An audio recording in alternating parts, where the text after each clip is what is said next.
Welcome to another conversation off the clock. Hi, I'm Carmina Constantino Torres, and this is Casey After Hours.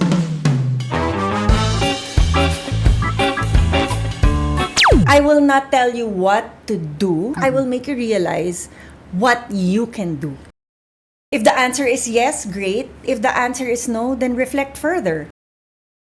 There's a high probability of failure. It's actually good. That's actually all you have to strive for. To be 1% better every day. So here you are.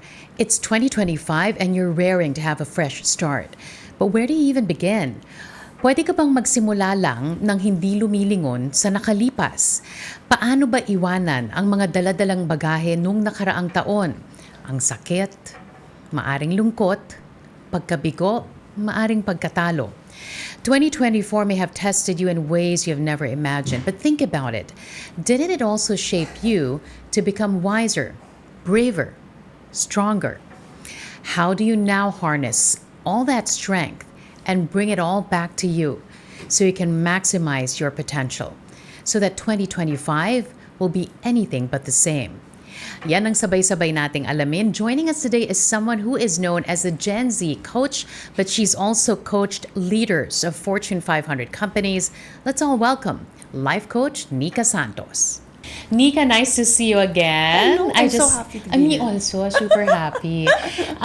Nikka and I, this is not the first time that we've met. We actually shared a newsroom many, many decades ago in a galaxy far, far away. Yes. I stuck it out in the newsroom and she went on to be now known as a Gen Z life coach. What a privilege it is for us to have you on the pod. Thank you for coming. Oh my God. Thank you, Casey. Okay. Beautiful home. I miss you. I miss you too. She was one of my key relationships when I was in my 20s, Oo, right? Kasi nagsama-sama yung mga maldita sa newsroom. Hindi lang po ako. Nauna siya sa akin by Those a few were crazy. months. Yeah, those I are know. crazy times Yeah. where we learned a lot. I know. We've cast it all out and here we are. First of all, you are an International Coaching Federation accredited coach. Such a mouthful to say, but what exactly do you do when you are designated as such? Okay, so the International Coaching Federation is the gold standard for coaching in the world. It's a global certifying body. So I was trained initially as an executive coach. So the people I coach are usually C-suite executives, presidents, vice presidents, even managers.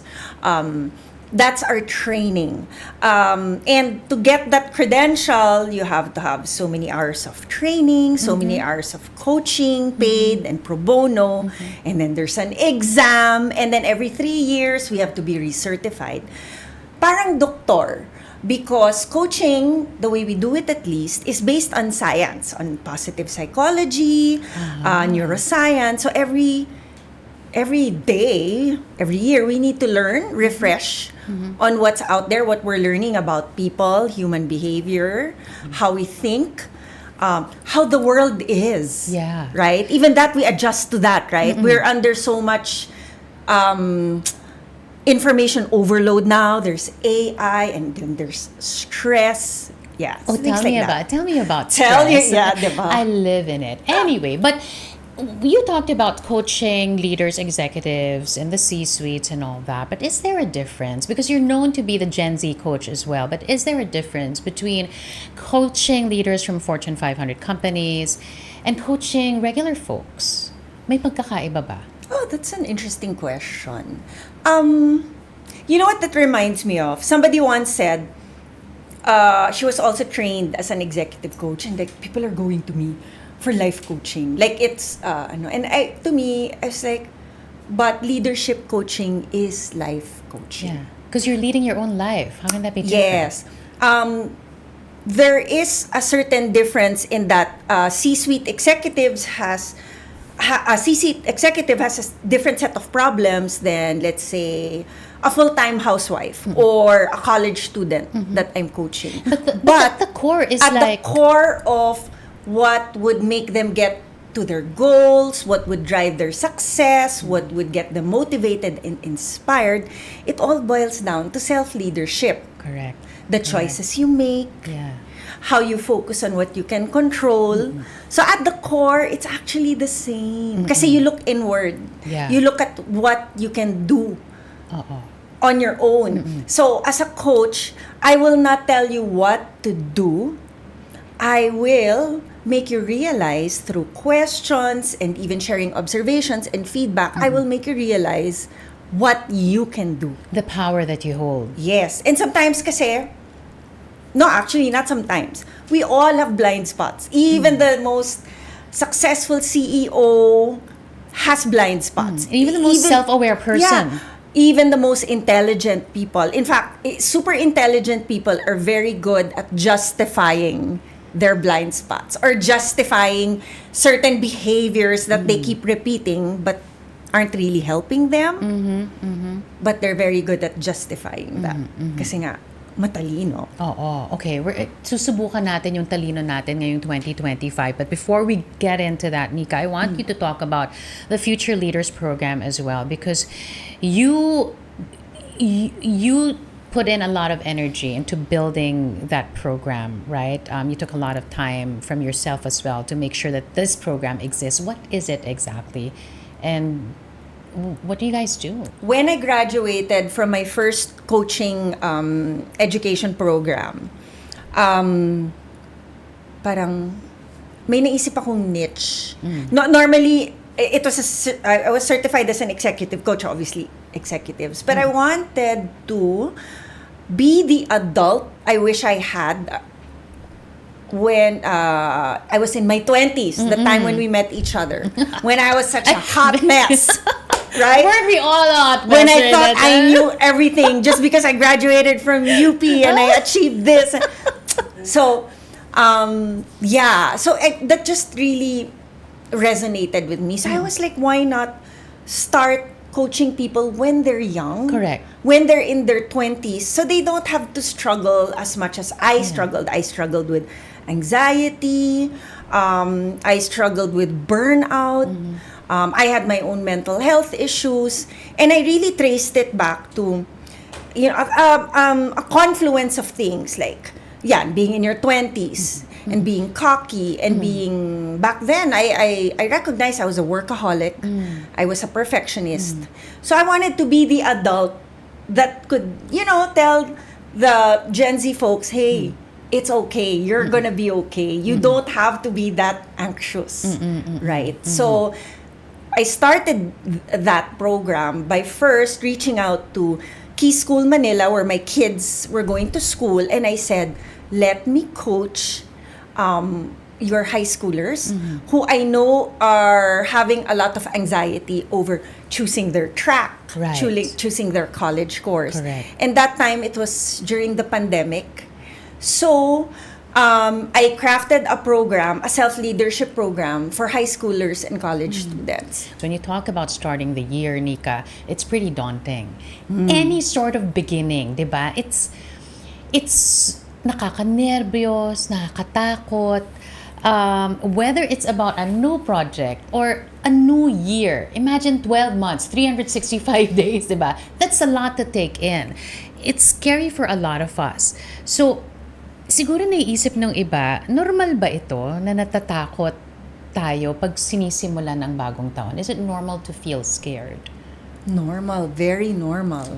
In fact, if you're that person who's feeling a bit scared, I'm guessing you probably have some ambitious goals, or you want to achieve certain things in life that are a bit of a stretch for you. And to me, that's not only normal, that's actually good. Kasi you're setting your sights high, you're setting the bar higher for yourself. Parati yan, hindi ba? You write down your New Year's resolutions. You write down your goals for the year. But how do you even know if these goals are right for you? If these are the right goals for you? Kasi yung iba parang, kasi ginawa nito. Kasi ginawa nung kaibigan ko, sige, lahat tayo, yan yung goal. Pero sometimes, meron bang ganon that it shouldn't be your goal? It's someone else's goal that you just claim to be yours? Yeah, good question. How do you know if this goal is really relevant to you? That's a good place to start. So I have a tool, I will share this with everyone. Reflect on this question. If a miracle happened overnight and your life transformed for the better, what would that look like? Hirap. Biglang, ang hirap naman nun. Kailangan natin yan pag-isipan. Tama, it's a difficult question. Yeah. But it's a classic coaching question that I like to ask to clarify nga. What is important to you, Carmina? What's important to you, Iyan? Right? You ask the miracle question because if you reflect on that, you will get to realize what really matters to you. Marami tayong mga dalang mga bagahe, malalaking bagahe. At ang tawag sa kanila, mga tao. It's either you move the farthest that you can away from that person, or you make the relationship work. Yep. So, how do you know which one to do? Well, you have to reflect on that again. In my case, there are people na part of my family. Then, of course, and they need me. Then, of course, I have to figure out how to make it work. For certain people, that based on experience, based on your interactions with them, you know that this person is only capable of so much, then you keep a certain distance. Okay. Right? I mean, I wouldn't call it canceling that person. I know that's a very big thing for, but at least kind of managing your boundaries. Right. If this person, you don't have to, if you can do your work well, if you can still show up as a good human being that contributes well to the organization or to your community without having to interact that much with that person, then of course, limit it, right? Because you are exerting healthy boundaries. But if this person is integral to the work that you do, then you have to figure out a way to work with this person. You have to have a courageous conversation with this person. Kasi yung iba, Nikka, baka iniisip nila, I mean, that's also, I think, part of, you know, the colonial mentality, or because we were colonized, you know, this subservient mentality, hindi ba? Na parang, bakit mo hihingin yung tingin mo para sa'yo? Hindi ba kakapalan ng mukha yun? Or parang, masyado naman atang aggressive. Do I even deserve this? Maghihintay na lang ako, bibigyan din ako ng break. But sometimes you have to fight for yourself. Yes. And not sometimes, all the time. yeah, you have to assert yourself, always assert yourself, but compassionately, of course, right? And then, if the answer is yes, great. If the answer is no, then reflect further. Yeah. Or maybe they are really unfair.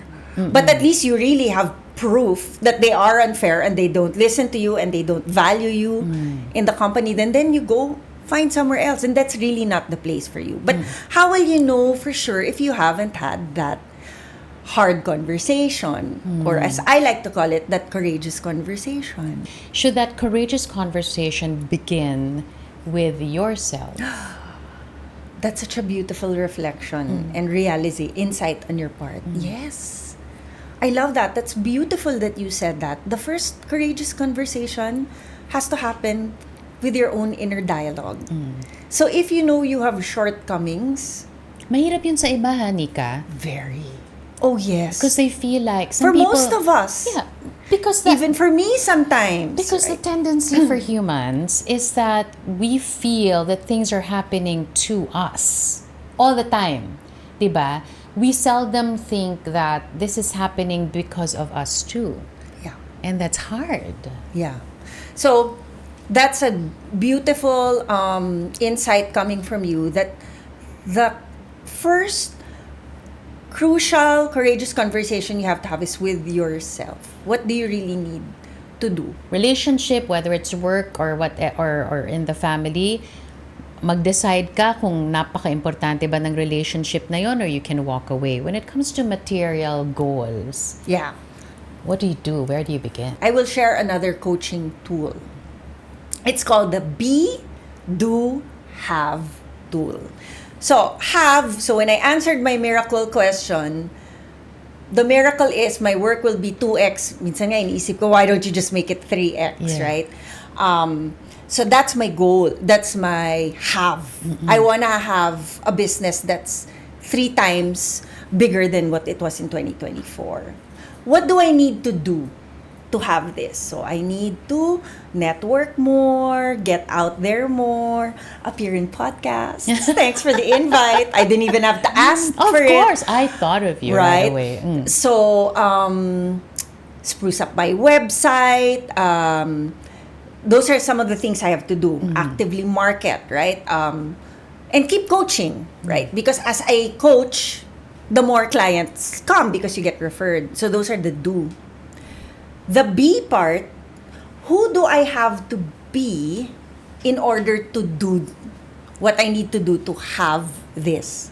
Okay, most of us, we're so fixated on the have. But I offer you a new way to see it. Focus on the being. New Year's resolutions and life goals. Usually kasi yung mga tao, pag nagsisimula ng bagong taon, lilista yung mga resolution. Papayat ako. Yeah. Kain ako ng mas healthy and whatever and all that. And then sa kalaunan, nakakalimutan na nila. May difference ba between, New Year's resolutions and setting life goals? Should you be setting life goals at the start of the year? Instead of New Year's resolutions? Is there a wrong way to begin, wrong way to start? Well, always actually start with the life goals. And then it's up to you. Do you want to reassess your life goals every year? That's a pretty nice way to do it because a year is a great marker, right? And then there is enough you can do in a year to make significant change. So have that big picture miracle question, this is how my life will look like. So yun. Oo. That's the miracle question, the life goals. Yes. But break it down. Oo. Right? Para hindi daunting. Para hindi daunting. Another one of my favorite, I'm part of a coaching team. We do Kaizen, which is this Japanese mentality of 1% better every day. That's actually all you have to strive for. To be 1% better every day. How do you know if you're a life goal sort of person, if you're a New Year sort of person, or a 1% better everyday person? Well, May pagkakaiba ba yun? you Depending have, on your clients. For me, I would think what's worked for me and what I've seen work for others, you have to be all. You have to be clear. I love the miracle question because it helps solidify what's your big goal in life. It challenges you to dream about what is the best life for you, and that will require you to be the best person you can be. You have to make it hard enough but also a bit easy, not too hard. What if you write down a New Year's resolution this year, which you have been writing for the years that have passed, and you kept on failing? Should it still be part of your New Year's resolution this year? If you keep doing it every year and then siguro 5 years wala nang nangyayari, then you're actually probably not being honest with yourself, right? So ask yourself, what's been getting in the way of me? It's important enough for me to write it as a New Year resolution. Obviously. But what's diba? getting in the way? Oo. Is it time to let go of this? Maybe there are other things. Maybe it's not that important to you because you've been saying you want to do it, but you haven't been doing it. And probably reassess. What makes this resolution important to you? Ano ba dapat yung mindset na meron tayo para hindi tayo madaling natitinag? Para hindi tayong madaling sumuko? Because as you said, these were important to us. Why we wrote them down. Pero pag nagkaroon ng challenge, yung iba na panghihinaan talaga ng loob. So, what should be your mindset para hindi ka matalo kaagad? Okay, you're right. Life happens. You have goals. And sometimes things beyond your control get in the way. So what you do? Simply focus on what you can control. And do not fret or get anxious over what you can't. Maybe you will fret and be anxious for a while, and don't deny that feeling, because that means this goal is important to you or this outcome is important for you. But snap out of it at a certain time, at a certain point, and focus on what you can control. Perhaps it's a goal you have to let go because imposible na. Because of whatever that situation happened. Then you focus on, how do I let go of this? Another important thing you need to do is, and this is tied to goal setting, you have to set up your environment, your system. You have to design your life, be the architect of your environment, so you are protected from the onslaught. At the end of the day, focus on what you can control. But that's easier said than done for control freaks, and there are many out there. Kasi even that phrase, focus on what you control, they're probably thinking, hindi, kaya pa. Hindi, pag ginawa ko to, makokontrol ko pa to ulit, babalik yan. Ganon. When do you say, what should tell you that, dude, girl, beshi, Tama na. tama na. That's not, wala ka nang magagawa. Well, what will tell you is, you will know if you just reflect on, listen to, your feelings, your thoughts.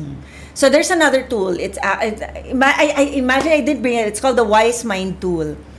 So you have to activate your wise mind, your intellect, but also tune into your emotions and listen to both. Okay.